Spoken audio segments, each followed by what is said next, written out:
तो यार एक रैप के साथ शुरू करते हैं। मैं कहना ये चाहता हूँ, गली गली भागता, पेशे से सेल्समैन, ज्ञान थोड़ा बांटता, आसान मेरा काम ना, मुश्किलों से सामना, पैदल चलता रोज मेरे पैरों को आराम ना, जुबान को विराम ना, दिमाग को विश्राम ना। तो यार रैप सुन के तो आप लोग समझ गए होंगे, रैप था सेल्समैन के ऊपर। तो ये वीडियो सेल्स के ऊपर होने वाली है। जितने भी लोग यहाँ पे हमारे भाई सेल्स की फील्ड में काम कर रहे हैं या फिर ग्रो करना चाहते हैं, आज बहुत ही एक इंटरेस्टिंग टॉपिक आप लोग सीखोगे, मज़ा आएगा। एंड मेरे साथ हैं यहाँ पे आम लोगों के लिए मिस्टर मनीष भाई थी और मेरे लिए मनीष भाई। तो भाई thank you so much for being here. Pleasure to be here Ravi. And Manish भाई, हमारे साथ जितने भी लोग हैं, ये वो लोग हैं जो सपने देखते हैं, जो लाइफ में कुछ करना चाहते हैं। इनके लिए आप एक लाइन में अगर आप इन्हें कुछ इंस्पायर करें तो it will be like honour for me. It is my pleasure. मैं बस ये बोलना चाहूँगा आप लोगों को कि सेल्स प्रोसेस जिसके बारे में आज हम डिस्कस करने वाले हैं, ये एक ऐसी चीज़ है जो हर इंसान को सीखना ज़रूरी है। क्योंकि ज़रूरी नहीं है कि आप कोई प्रोडक्ट या सर्विस बेचें, खुद को भी तो बेचना होता है। तो आज सीखते हैं कि वो कैसे होता है। बिल्कुल सही बोला आपने भाई। आप हमेशा यार खुद को बेचते हो। अगर आप कहीं पे जॉब में इंटरव्यू के लिए जाते हो, वहाँ पे आप खुद को बेचते हो।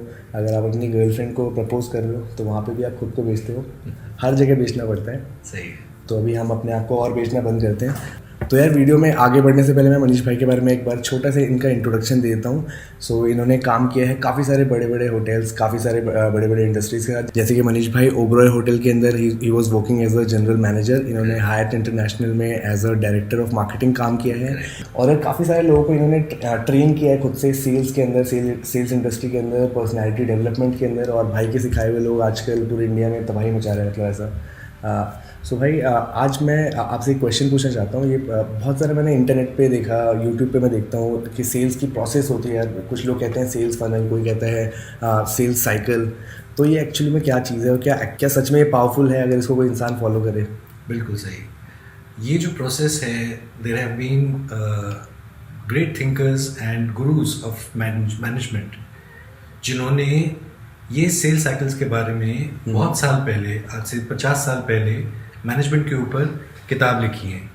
शायद आप लोगों ने फिलिप कॉटलर का नाम सुना हो। Philip Kotler, marketing management. Exactly. तो ये जो मैनेजमेंट गुरुज हैं, ये उनके बताए हुए प्रोसेसेस हैं जो कि पूरी दुनिया में फॉलो होते हैं। तो क्या अभी जितने भी लोग सेल्स में अभी हमारे भाई लोग वीडियोस देख रहे हैं, इनको ये सीख के इन्हें फॉलो करना चाहिए? ये इतना पावरफुल है, बिल्कुल वर्थ इट है ये। बिल्कुल। और मैं गारंटी करता हूँ कि अगर ये सेल्स प्रोसेस जो हम आज डिस्कस करने जा रहे हैं, अगर इसको कायदे से फॉलो किया जाए तो सक्सेस इज़ गारंटीड। तो मैं कहना चाहूँगा कि सेल्स प्रोसेस में घुसने से पहले आपको अपने प्रोडक्ट को अच्छी तरीके से जानना होगा।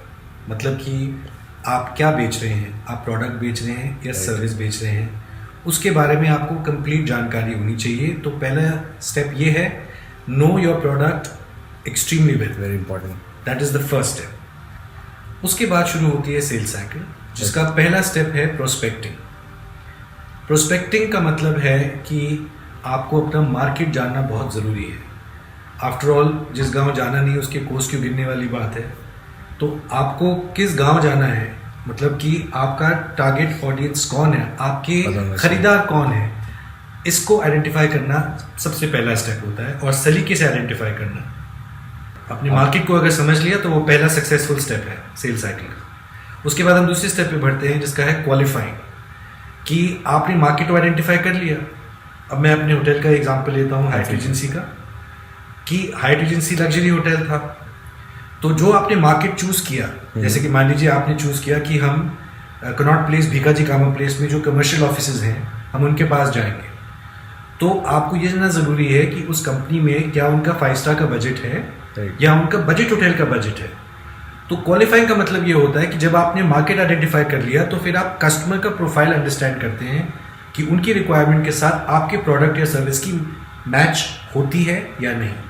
तो यहाँ पे भी यार कहीं ना कहीं 80-20 प्रिंसिपल फॉलो होता है कि हमारे जो 20% रिजल्ट, 80% रिजल्ट है, वो हमारे 20% कामों से आते हैं।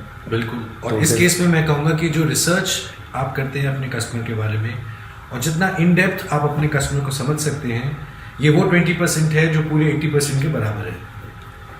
अब हम बढ़ते हैं तीसरे स्टेप पे, जिसको बोलते हैं नीड्स असेसमेंट।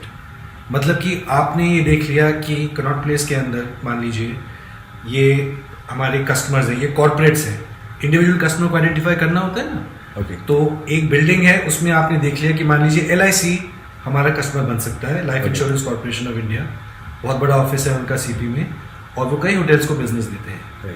तो एक बार आपने देख लिया, आपने वहाँ पता कर लिया कि कौन सा सही बंदा है बात करने के लिए, ये जानना बहुत ज़रूरी है।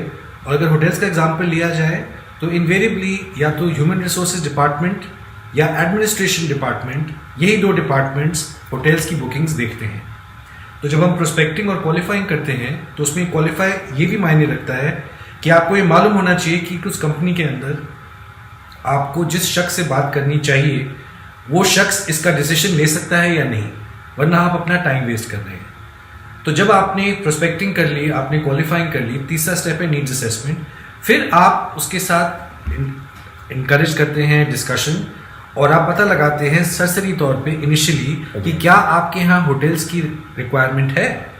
अगर आपके यहाँ होटल्स की रिक्वायरमेंट है तो क्या आपको रूम बिजनेस, आपके यहाँ गेस्ट आते हैं जिनको आपको होटल में ठहराना पड़ता है, या आप सिर्फ बैंक्वेटिंग फंक्शन करना चाहते हैं, अपनी AGMs, अपनी बोर्ड मीटिंग्स, अपने एनुअल इवेंट्स जो होते हैं। तो ये होता है नीड्स असेसमेंट, कि आपने उनकी नीड समझ ली, उनको पता लगाओ कि उन्हें चाहिए क्या, इनको एग्जैक्टली चाहिए क्या। अब आती है मेन मुद्दा जिसको बोलते हैं सेल्स पिच या प्रोडक्ट डेमोन्स्ट्रेशन। फिर आप उस स्टेप पे पहुंचते हैं कि अगर आपने ये समझ लिया कि इस फला कंपनी में मिस्टर एक्स एडमिनिस्ट्रेशन मैनेजर हैं, फला कंपनी के अंदर होटल्स का बिजनेस है, और फला कंपनी में जो होटल्स का बिजनेस है वो रूम्स का भी है और बैंक्वेटिंग का भी है। अब आती है बात सेल्स पिच की, कि आप अपने प्रोडक्ट को उनको कैसे बेचेंगे। तो इस पे जो मैंने बात सबसे शुरू में कही थी, आपको अपने प्रोडक्ट या सर्विस को बहुत अच्छी तरीके से समझना होगा, और आपको अपने प्रोडक्ट और सर्विस के अलावा आपको अपनी कंपटीशन ज़रूर पता होनी चाहिए। आपको पता होना चाहिए कि जो चीज़ आप बेच रहे हैं उसमें आपका नियरेस्ट कंपेटिटर कौन है। Nearest competitor, not the entire competition, कि आपका नियरेस्ट कंपेटिटर कौन है वो सिर्फ आप जानते हैं।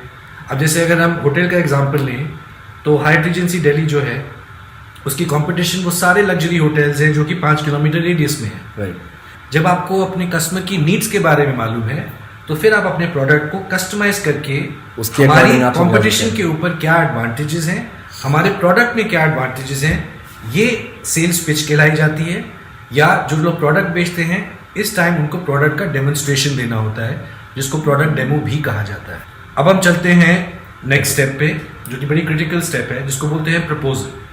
भाई आपने अपनी सेल्स पिच दे दी, आपने कस्टमर की नीड समझ ली, आपने सेल्स पिच दे दी, अब आपको अपना प्राइस नेम करना होगा कि आप कस्टमर को प्रपोजल क्या दे रहे हैं। कि आपका 100 रूम नाइट्स का बिजनेस है तो हम आपको 5,500 रुपये का रेट देते हैं, जिसपे हम ब्रेकफास्ट डालते हैं, हम एयरपोर्ट पिकअप और ट्रांसफर डालते हैं। तो ये प्रपोजल आप अपने कस्टमर को देते हैं इस पॉइंट पे, ताकि वो डिसीजन ले सके कि उसको आगे आपको बिजनेस देना है या नहीं। और जैसे हमेशा होता है अभी कि जब कोई प्रपोजल देता है तो या तो आप उसे एक्सेप्ट करेंगे या आप उसमें ऑब्जेक्शंस ढूंढेंगे, या फिर बोलेंगे मैं सोच के बताता हूँ। सोच के बताता हूँ, तो ये जो बोले सोच के बताता हूँ, इसका मतलब उसके दिमाग में कोई ऑब्जेक्शन है। ये एक बहुत अच्छा डायलॉग है जो अगर कोई सुने तो उसको ये फौरन समझ जाना चाहिए कि इस कस्टमर के दिमाग में ऑब्जेक्शंस हैं, और यही हमारा नेक्स्ट स्टेप है which is called handling objections. तो इसमें आप कस्टमर से पूछते हैं कि सर अगर आप सोचना चाहेंगे तो मैं जान सकता हूं कि आपके डिसीजन को डिले करने की वजह क्या है। तो वो 2 ही चीज़ें बोलेगा। वो यही बोलेगा कि भाई मुझे नहीं लगता कि आपके प्रपोजल में कुछ दम है कि मैं आपको फॉरेन डिसीजन दे सकूं। वो जो भी कहेगा वो उसकी ऑब्जेक्शंस होंगी आपके प्रोडक्ट के ऑब्जेक्शन हो गया, आपके प्रपोजल में कोई दम नहीं है। बिल्कुल, बहुत सारे लोगों का कॉन्फिडेंस एकदम से कम हो जाएगा। नहीं ऐसा है, तो जब भी मैंने आपसे कहा ना, जब आपका कॉन्फिडेंस कम हो रहा हो, आप कस्टमर से जब डिस्कशन करें, कस्टमर के साथ कम्युनिकेशन करें, कभी भी क्लोज एंडेड क्वेश्चंस के साथ ना करें।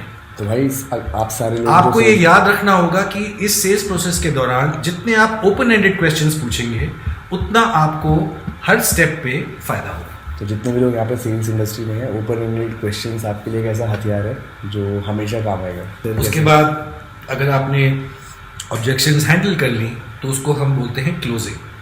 क्लोजिंग बहुत ज़रूरी है, क्योंकि अगर मेरी और एबी की बात चल रही है, मैं एबी को कोई प्रोडक्ट बेच रहा हूँ, मैंने उसकी प्रेजेंटेशन कर दी, एबी का प्रोडक्ट बहुत अच्छा है, क्लोजिंग करे बगैर ये डील खत्म नहीं हो सकती। तो मेरे को क्लोजिंग के टाइम एबी से बिजनेस की कुछ कमिटमेंट लेनी होगी, इसको क्लोजिंग बोलते हैं। क्लोजिंग में आप अपने कस्टमर से बिजनेस देने की कमिटमेंट लेते हैं, क्योंकि अगर सारी ऑब्जेक्शंस हैंडल हो गई हैं, इसका मतलब कस्टमर को कोई आपके साथ बिजनेस करने में आपत्ति नहीं है। इसका मतलब कि अगर आप उसको थोड़ा और इनकरेज करें तो वो उस समय आपको अपनी बिजनेस की कॉन्फर्मेशन दे सकता है, which is called closing. Okay. और क्लोजिंग के बाद यहाँ प्रोसेस खत्म नहीं होती। क्या आपने अगर कस्टमर से बिजनेस ले लिया तो आपका सेल्स का काम खत्म हो गया? जी नहीं।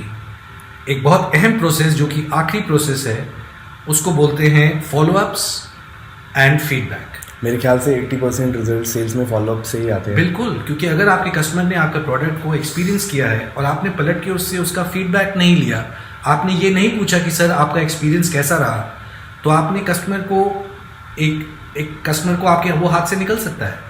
पर अगर वो आपके प्रोडक्ट से खुश है तो वो आपको पॉजिटिव फीडबैक देगा। अगर वो आपके प्रोडक्ट से या सर्विस से खुश नहीं है तो आप आपको फिर ऑब्जेक्शन देगा, जो आपको हैंडल करनी होगी ओपन एंडेड क्वेश्चंस के साथ। तो ये मेरे ख्याल से एक बहुत ही स्मार्ट तरीका होगा कि बाकी सारे जो स्टेप्स हैं एक ट्रस्ट फैक्टर बिल्ड करने के, वो आपको बार बार करने की जरूरत नहीं है। बिल्कुल।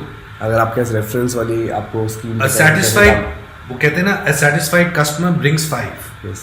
A dissatisfied customer tells 20 people. और ये रिसर्च्ड है, मैं मन से बना के नहीं बोल रहा हूँ। A satisfied customer will tell 5 people. A dissatisfied customer will tell 20 people. तो ये आपके हित में है कि आप satisfied customer से सेल्स प्रोसेस के दौरान उनसे रेफरल बिजनेस लें और उस रिलेशनशिप को और भी ग्रो करें। तो दोस्तों, आचार्य चाणक्य ने कहा था कि लाइफ बहुत छोटी है गलतियां कर करके सीखने से। तो इसलिए अच्छा है कि दूसरों की मिस्टेक से, दूसरों की एक्सपीरियंस से सीखो। तो आई होप कि जितने भी लोग मेरे भाई यहाँ पे सेल्स इंडस्ट्री में ग्रो करना चाहते हैं, इस वीडियो से कहीं ना कहीं कुछ 1% आपको वैल्यू ऐड हुई होगी। So guys, thank you so much for joining on this video. अगर आप लोगों ने इस वीडियो को यहाँ तक देखा है, इसका मतलब आपको ये वीडियो पसंद आई है। तो अगर पसंद आई तो इस चैनल को सब्सक्राइब कर दो। अपने विचार मुझे नीचे कमेंट बॉक्स में बताओ। एंड मनीष भाई, thank you so much for giving your time. आपने it's my pleasure and all the very best to you out there.